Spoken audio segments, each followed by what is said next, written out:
जय माता दी दोस्तों। माँ कालरात्रि आप सभी की रक्षा करे, आप सभी का कल्याण करे। नवरात्रि की 7वीं तिथि को माँ कालरात्रि की पूजा की जाती है। माँ का रूप भले ही भयंकर लगता हो, लेकिन वे अपने भक्तों की हर विपत्ति हरती हैं और माँ कालरात्रि ही वह शक्ति हैं जो अंधकार को चीरकर प्रकाश का मार्ग दिखाती हैं।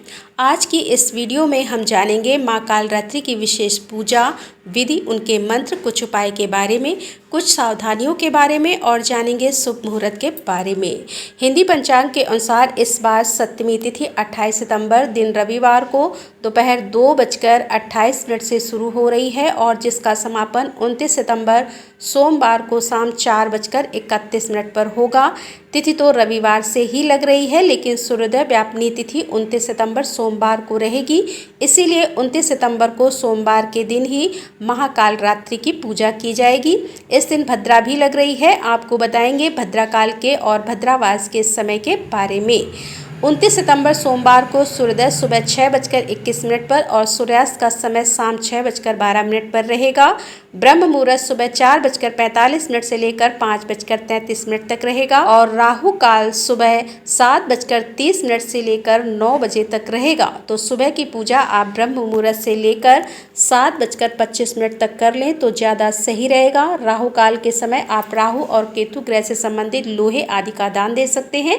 कोई भी नया काम राहु काल के समय प्रारंभ न करें। माँ कालरात्रि की पूजा निशिता काल मुहूर्त में भी की जाती है, जो कि आज रात 11:47 से देर रात 12:36 तक रहेगा और शाम की पूजा आप शाम 6:09 से लेकर 7:22 के बीच में कर सकते हैं। और भद्रा 29 सितंबर सोमवार को शाम 4:31 से लेकर अगले दिन सुबह 5:23 तक रहेगी, लेकिन परेशान होने की आवश्यकता नहीं है क्योंकि भद्रा का वास इस बार पाताल लोक में रहेगा। इसीलिए पूजा पाठ आप इस दौरान कर सकते हैं। लेकिन जहाँ तक हो सके कोई नया काम यदि आप करना चाहते हैं, किसी शुभ काम की शुरुआत यदि आप करना चाहते हैं, तो क्योंकि आज भद्रा है तो भद्रा काल के समय यह काम करने से बचें तो ज़्यादा सही रहेगा। माँ कालरात्रि का प्रिय रंग लाल है और आज के दिन माँ को लाल रंग की सामग्री जैसे लाल पुष्प और लाल रंग के भोग जैसे अनार का भोग लगा सकते हैं। इसके अलावा गुड़ और शहद का भी भोग माता रानी को अर्पित किया जाता है। आज हम सभी माँ कालरात्रि की पूजा कर रहे हैं और जीवन का अंतिम सत्य केवल काल यानी मृत्यु ही है। माँ का यह स्वरूप हमें काल के सत्य का साक्षात्कार कराता है। माँ का यह दिव्य रूप नकारात्मक ऊर्जा, भूत प्रेत, दानव, पिशाच आदि का क्षय कर देता है और हर व्यक्ति मृत्यु के भय से भयभीत होता है। लेकिन माँ कालरात्रि की उपासना भक्त को निर्भीक और निडर बनाती है। कई बार ग्रहों के अशुभ प्रभाव के कारण भक्तों को बहुत सारी बाधाओं का सामना करना पड़ता है, यहाँ तक कि मृत्यु बाधा भी आ सकती है। किंतु माँ कालरात्रि अग्नि, जल, शत्रु और जानवर आदि के भय से भी अपने भक्तों को मुक्ति प्रदान करती है। माँ कालरात्रि का यह स्वरूप अत्यंत भयानक और उग्र है। भयानक स्वरूप रखने वाली माँ कालरात्रि अपने भक्तों को शुभ फल प्रदान करती है। घने अंधकार की तरह माँ के केस गहरे काले रंग के हैं। त्रिनेत्र, बिखरे हुए बाल और प्रचंड रूप में माँ दिखाई देती है। माँ के गले में विद्युत जैसी छवि देखने वाली सफ़ेद माला दिखाई देती है। माँ के 4 हाथों में ऊपर उठा हुआ दाहिना हाथ वर मुद्रा में, नीचे वाला अभय मुद्रा में है। बाईं तरफ के ऊपर के हाथ में खड्ग और नीचे के हाथ में कांटा धारण करती है। माँ कालरात्रि का वाहन गंधर्व है। माँ ने वस्त्र स्वरूप में लाल वस्त्र और बाघ के चर्म को धारण किया हुआ है।